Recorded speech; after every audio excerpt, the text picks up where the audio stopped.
தாயிடமிருந்து மகனை எவன் பிரிக்கிறானோ, தாயிடமிருந்து மகளை யார் பிரிக்கிறானோ, தாய்க்கும் பெற்றோர்களுக்கு மத்தியிலே, பெற்றோர்களுக்கும் மக்களுக்கு மத்தியிலே எவன் உறவை முறிக்கிறானோ அவன் அல்லாஹ்வுடைய சாபத்திற்குரியவன். திருமணமான பெண்கள் ரொம்ப ஜாக்கிரதையா இருக்கணும். திருமணமான ஆண்கள் ரொம்ப ஜாக்கிரதையாக இருக்கணும். யாருக்காக வேண்டியும் பெற்றோர்களை தூக்கி வீசக்கூடாது.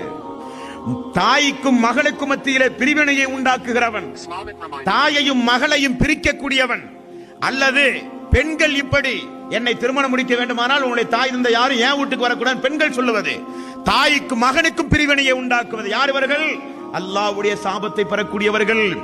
பெற்ற தாய்க்கும் பெற்றெடுத்த மக்களுக்கு மத்தியிலே வேறுபாட்டை கற்பித்து பிரிவினைகளை உண்டாக்கி அவர்களுக்கும் இவர்களுக்கு மத்தியிலே பகைமை உணர்வை உண்டாக்குகிறவன் அல்லாஹ்வுடைய சாபத்திற்குரியவன். நபிகள் நாயகம் ஸல்லல்லாஹு அலைஹி வஸல்லம் அவர்கள் கூறினார்கள்.